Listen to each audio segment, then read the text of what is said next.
Mirë mbrëma, mirë se erdhët. Shpërshën e dashit do të kemi një çlirim të dukshëm, më duhet ta them, sidomos duke filluar nga dita e mërkurit tutje. Kjo sepse deri në atë datë, deri ditën e mërkurë, më themi, Venusi, edhe pse është i vendosur tek shenja e tij, duke qenë se do të jetë në takim me Saturnin, ato anët pozitive të tij nuk është se do t'i ndiejmë shumë mirë, prandaj edhe më tepër do t'i ndiejmë pas ditës së mërkurit tutje, duke përfshirë pak a shumë dhe pjesën e dytë të ditës së mërkurë. Cilat janë anët pozitive të Venusit tek shenja e dashit? Jemi shumë më tepër optimist ndaj jetës. Kemi më tepër prirje për të parë begatin tek gjërat, prandaj edhe e tërheqim edhe më mirë në jetën tonë. Jemi pak më të dashuruar me jetën dhe jemi shumë më tepër romantik brenda lidhjeve tona. Prandaj edhe kemi edhe aftësinë që ta zbukurojmë çdo ambient ku futemi. Problemi është se Marsi do të vazhdojë që të jetë i vendosur tek shenja e peshëve, prandaj duhet jeni më të ngadalësuar. Pra duhet jeni çdo hap të sigurt, por jeni vërtet shenja e cila gjatë gjithë javës në vazhdim do të keni një rritje konstante.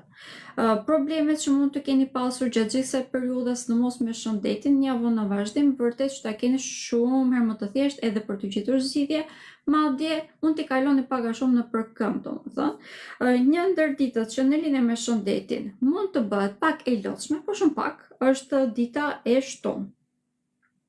Duke qenë se Hana do të ketë një kënd negativ me Chironin që është i vendosur tek shenja juaj në këto momente, por e kam përsëritur disa herë, duke qenë se Chironi tashmë ka mbaruar retrogradën. Problemet që mund të keni pasur gjatë muajit dhjetor dhe janar në lidhje me shëndetin tuaj tashmë nuk i keni, është thjesht domethënë diçka shumë kalimtare. Kemi një ndikim shumë të rëndësishëm për shenjën e dashit për sa i përket të ardhurave materiale.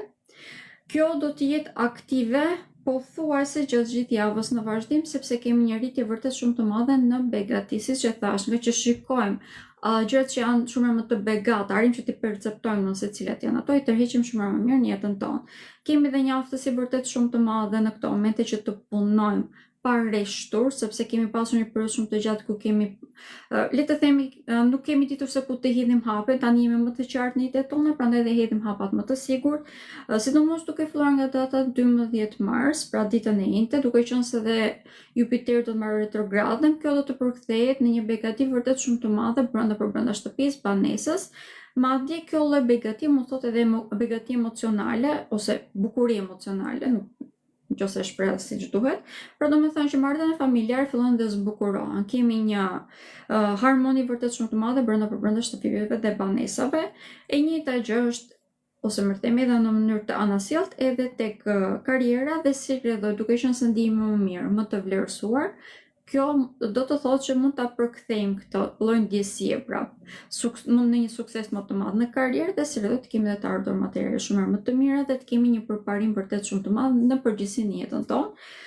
Për sa i përket çështjeve sentimentale, duke qenë se Venusi është planeti i dashurisë dhe në këto momente është i vendosur tek shenja juaj, domethënë që vërtet jeni të dashuruar në këto momente. Qoftë me veten tuaj, qoftë me jetën, që është pjesa më e rëndësishme dhe prandaj kjo shprehet në çdo marrëdhënie që keni. Kemi mundësi në këto momente që të krijojmë lidhje të reja, por vërtet që këshilla ime do të ishte që në këto momente të vazhdojmë që të njohim të si persona dhe të fillojmë të krijojmë këtë lidhje pas datës 22, sepse sido që të jetë, Mërkuri është në retrograd dhe një retrograd e një planeti personal, domethënë një lidhje karmike.